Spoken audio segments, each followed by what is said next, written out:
Assalamu alaikum. This is Fatima Knight of Yaqeen Institute. My Ramadan reminder for myself and for anyone listening is to remember the value of istiqama. Now, istiqama is, of course, something that we're reminded of often in our lives, in our masajid, in our community centers, among ourselves as Muslims when we gather. And I think the reason that it comes up so often is because of how true the core message of it is. There's a hadith in which one of the Sahabi asks the Prophet ﷺ to advise him to give him moral guidance on something that he can't get from anybody else, right? So something that particularly comes from the wisdom, from the heart of the Prophet ﷺ. And the Prophet says to him, ﷺ, believe in God and then be steadfast. Amantu billah thumma istaqim. Believe in God and then be steadfast. On the topic of istiqama, one of the Sahabis said that the most difficult ayah on the Prophet ﷺ was the ayah in the Quran about istiqama, repentance, and transgression. So there's an ayah in the Quran that brings all three of those heavy topics together: istiqama, repentance, istighfar, right, and transgression.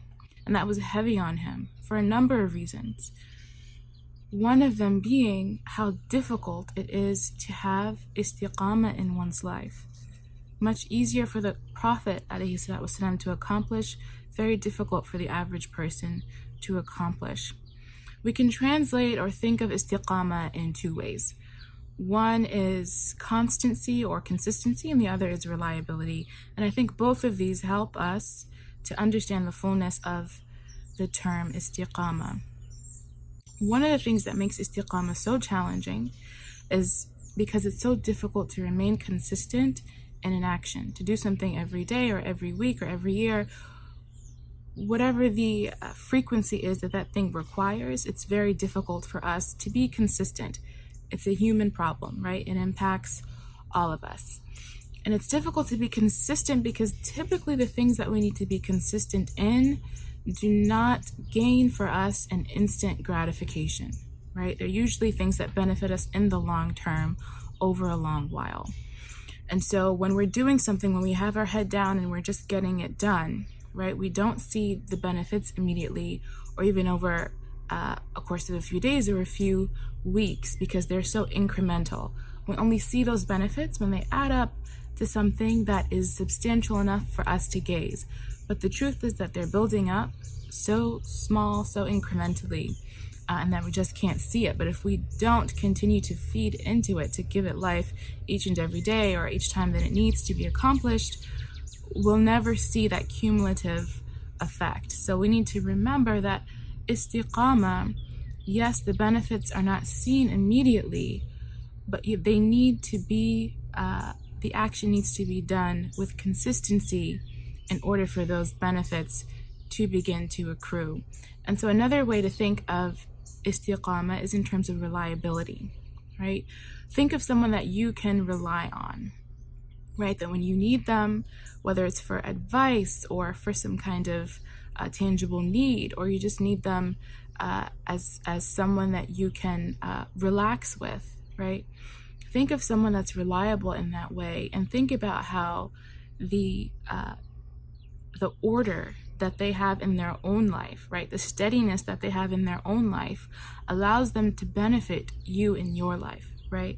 It's something that flows over from them because they've ordered their life, right? Because they've been consistent in some kind of practice, right? Because they are steady and grounded in some way, they're able to benefit you in a way that someone who their life is chaotic is not able to benefit you, right? And the closer that person is to you, so the closer that person is who's reliable, whether they're a spouse or a friend, right? The closer they are to you, the more you feel the benefits of the order they have in their life. Likewise, the closer they are to you, but the more chaotic their life is, the more you feel that, right? it overflows, and eventually it impacts you. Even though it's just in their life, it impacts you because of how close they are to you. And so if we think even further about being reliable in and of ourselves, right? That if we can count on ourselves, if we know that we have a plan, if we know that we want to remain grounded in something, that we want to be consistent in something, and if we've shown and proven to ourselves that we can be consistent and grounded, right, then we can rely on ourselves to take on new tasks, to take on new challenges. We can trust ourselves to develop, to do new things, to take on new adventures. And so again, my reminder to myself, first and foremost, and to anyone listening, is the benefit of istiqama, and we hear it so much because it's so necessary and so crucial. And remember that when you have your head down and you're making the progress but you don't see it, the progress is real nonetheless. Assalamu alaikum wa rahmatullahi wa barakatuh.